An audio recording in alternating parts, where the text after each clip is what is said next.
Today is the day that we will be giving awards to the best of all units before 2020 ends. Come on, 2020, just end. It's so cold outside. It's so cold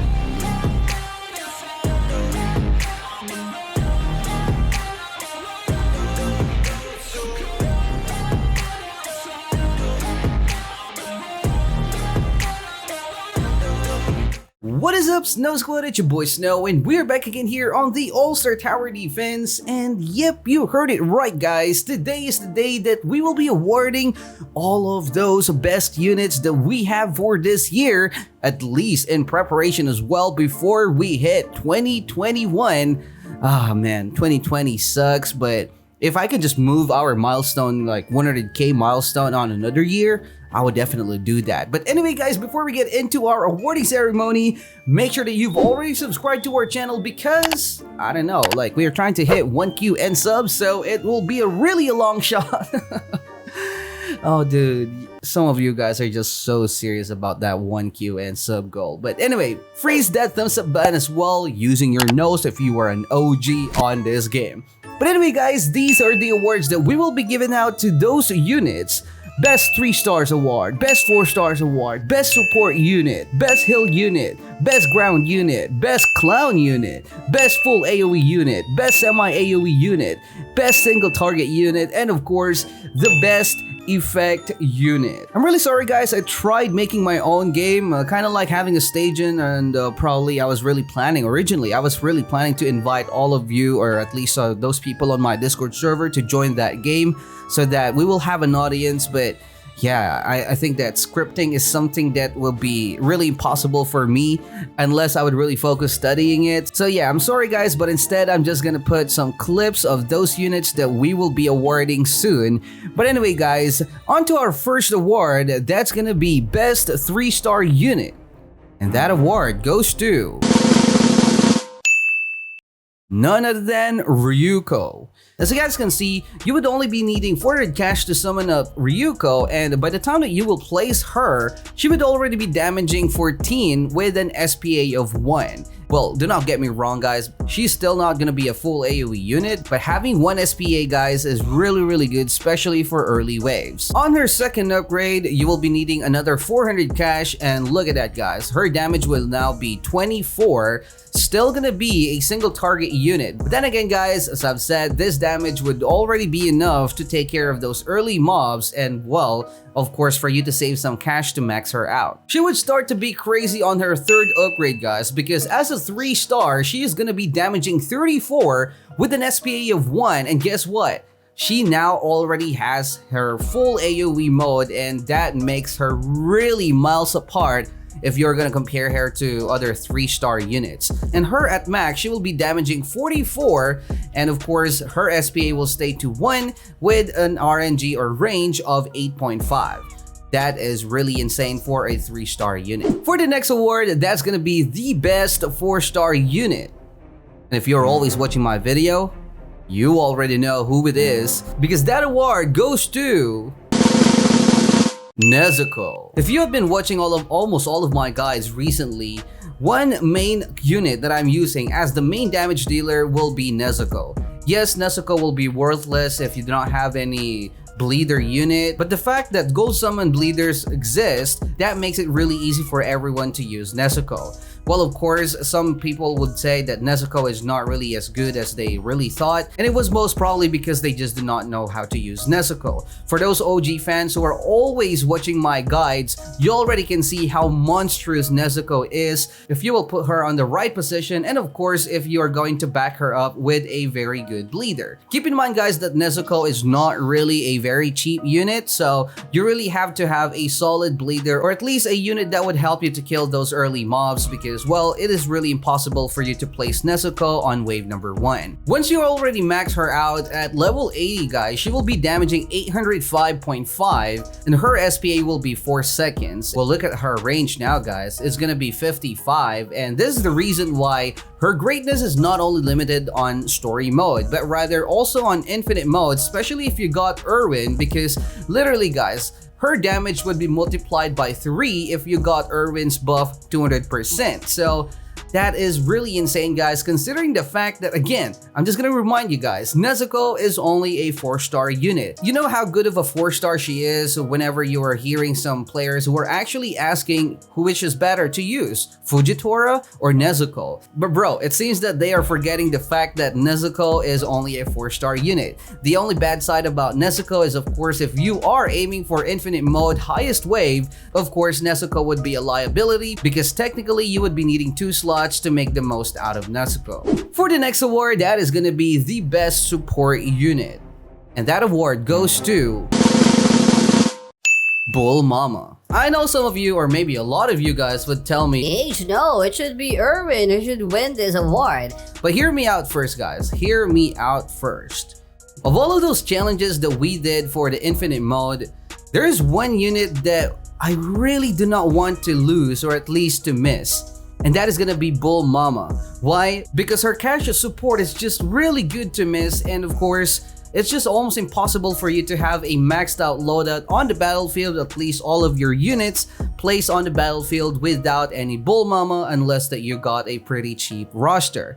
Do not get me wrong, guys, Erwin is really a solid support unit and his effect would definitely be able to multiply whatever you have on the battlefield, but it is just the fact that the supporting ability of Bull Mama is almost for general. First of all, Bull Mama is not only good for infinite mode, and once you already know how to use her, she can actually be a very good unit even on story mode and also on trials mode. My Bulma is only level 50, guys, and the reason why I'm not maxing her, although I could have already maxed her out, is at least on my current loadout, level 50 Bull Mama is already good enough, and I think that it's just gonna be a waste of 5-star units, but that's not gonna be a problem because it's gonna be easy to max her out soon. I'm just gonna show you guys the max cash that a level 50 Bull Mama can give you, which is, I think, should be already good enough for those recent updates that we have gotten, like the recent story mode map, the recent trials 3, and at the same time, of course, the infinite mode. This is the cash that a maxed out Bull Mama at level 50 would give you,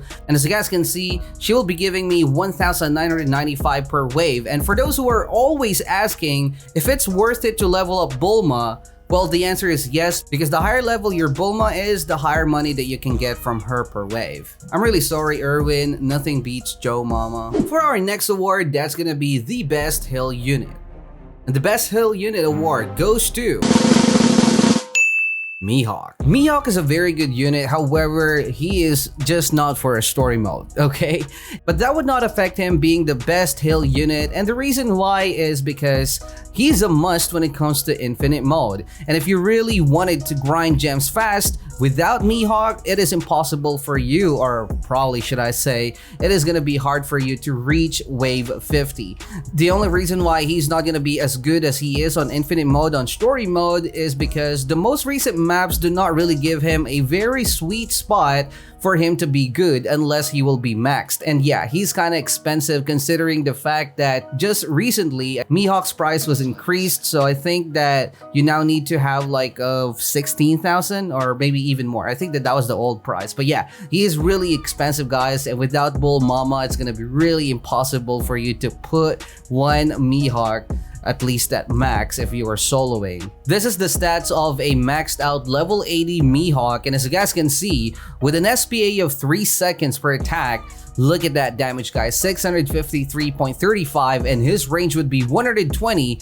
It is even a lot bigger compared to the Namek Island, which is really insane.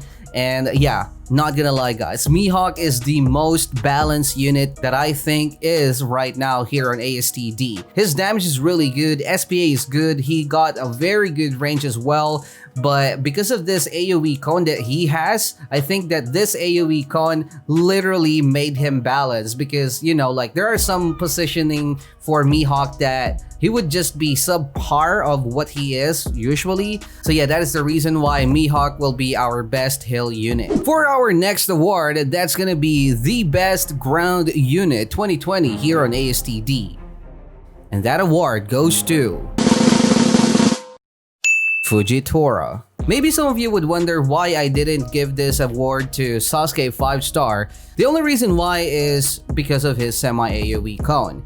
Any unit that has semi-AoE cone would not be as flexible as those who got full AoE, and that is an obvious fact. And that is also the reason why I gave this award to Fujitora, simply because Fujitora can be placed wherever in the map and he still can be good.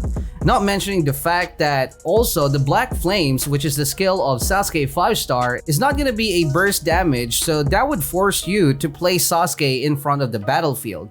With that being said, flexibility wise, of course, Fujitora would be a lot better compared to Sasuke, but I'm not saying that the gap between Sasuke and also Fujitora would be big. It just depends on the map and also the placement, so Sasuke can be a little bit better to Fujitora on some maps, but in general, that's gonna be Fujitora. Keep in mind guys that the developers also increased the upgrade price of Fujitora, so using Fujitora on story mode is not gonna be as easy as it sounds because you really need to get a good timing for you to place him, otherwise you would be in trouble because of the lack of gold. One more awesome thing about Fujitora is you would actually get his priority AoE on his second upgrade, so all I need to do now is just to wait for 1,500 and I would now have a solid defender that can defend with a full AoE mode. Look at that guys. Here is his stat line on level 80 upgrade number 2. He's already going to be damaging 205.85 with an SPA of 6 seconds, but if you actually watch my Trials 3 solo guide, you would see there how solid Fujitora is against those running units or ground units, especially if you would find a sweet spot for him to be placed. This is the max form of Fujitora at max, level 80, maxed upgrade. Look at that insane damage, 921.85, and even if his SPA would be 6 seconds, his range would be already good enough, and at the same time, of course, his damage would already be good enough to wipe those enemies down even with decelerates or those running mobs. And of course, alongside with his insane damage with priority full AoE, you will also have an emergency button, which is the meteor strikes that I'm gonna pop right now. There you go, and that will be a full burst damage, guys. On to our next award, that's gonna be the best clown of the year. And the best clown of the year award goes to Hawks. Believe it or not guys, this was the award that I just do not know who to give. Because I do not know guys if I'm gonna give it to Minato or Hawks. Take a look at this stat line guys. Level 1 maxed out, a 5-star unit. Single target, damaging 208 with an SPA of 3. His range will be 21.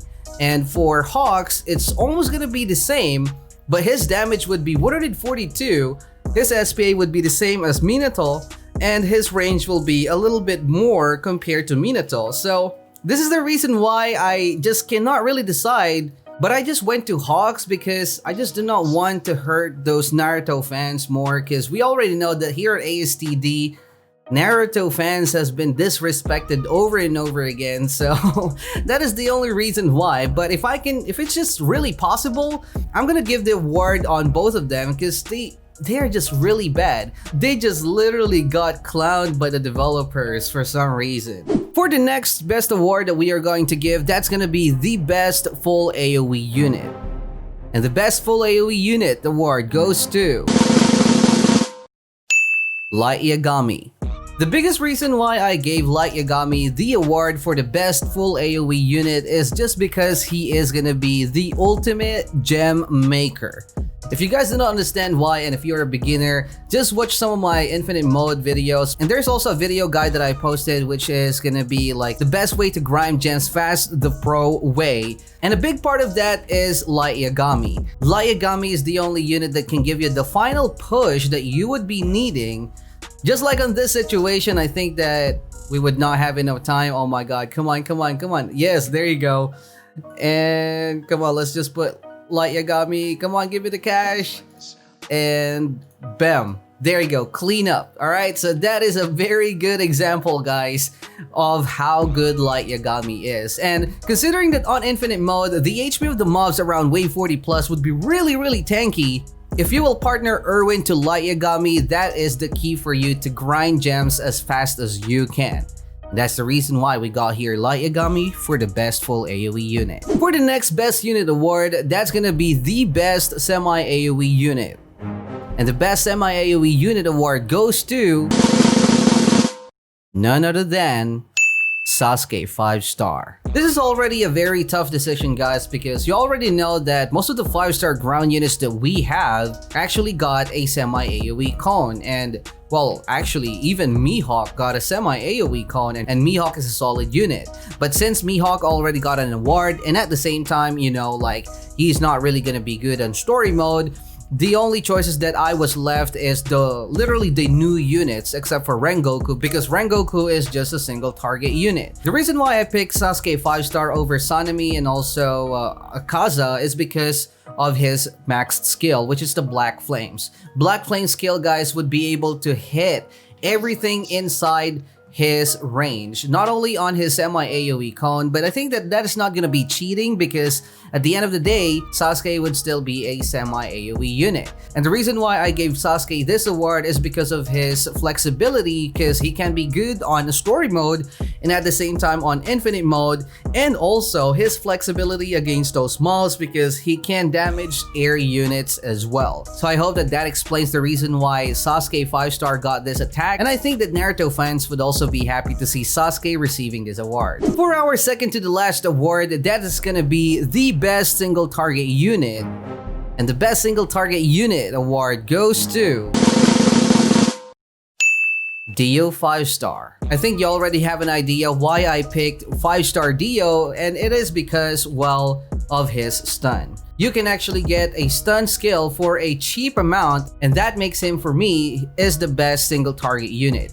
I know, guys, that Rengoku is now a single target unit and he also does fire or burning damage, but I think that you guys already know that Dio 5-star also does bleed. And in fact, for those OG fans, I know that you've already seen me a lot of times using Dio 5-star as the boss killer on the story mode. Of course, in infinite mode, a lot of you guys would be divided between Jotaro and also Dio, but it is much cheaper to have Dio if you are only after the stun. That's also the reason why on those guides that I made on the story mode, I'm only upgrading Dio on his 3rd upgrade, which I am going to do actually right now. On his upgrade number 3, you will already get his skill, Zawardo, or I do not really know how to pronounce that, but yeah, the world. And of course, that would give you a time stop, and at this point, guys, he's already going to be damaging 304.3 plus bleed. Alright, remember that, plus bleed. And considering that Dio can be partnered with Nezuko, that makes Dio even better. And of course, if you're gonna max him out, he would get Road Roller. Basically, it's gonna be a stun, but with a full AoE damage, which makes him a very solid and very good semi-support single target unit that you would probably have. For our final award for this award ceremony, that is gonna be the best effect unit, or those unit who actually deal some bleed, burn, and also black flames. Well, that's also a burn unit. But yeah, the best effect unit award goes to none other than Ace. The biggest reason why I pick Ace for this award is because there is no unit that can replace him. That is the reason why. I am 99.9% sure that Trials 3 would be really hard to finish, especially if you're gonna be soloing, without Ace. You see, I'm always using Leo 4-star to bleed for my Nezuko, but to be honest, guys, there will be some replacement unit for Dio 4-star, and that would obviously be Maka or probably Toga. But the presence of Ace in the battlefield gives you a lot more different strategy, guys. And if you actually watch my guide on how to beat the most recent story mode map that we have received here on ASTD, Ace is also a big part of that strategy. Imagine that, guys. I only got literally one Ace, one maxed Ace, to help me on the DPS, and well, he would definitely not let you down because his DPS, especially at max, would really be good. Just do not forget to make his priority to strongest because of course, you know, we are talking about effect. Just like the bleeder, we would always want our Ace to attack different units so that they would all burn. So there you go, guys. That would end our award ceremony for this year, 2020. I really worked hard on this video and I hope that you guys would also appreciate it. So do not forget to leave a like and of course subscribe. And I'll see you guys again on the next one. Advance Happy New Year to all, and stay cold. Peace out.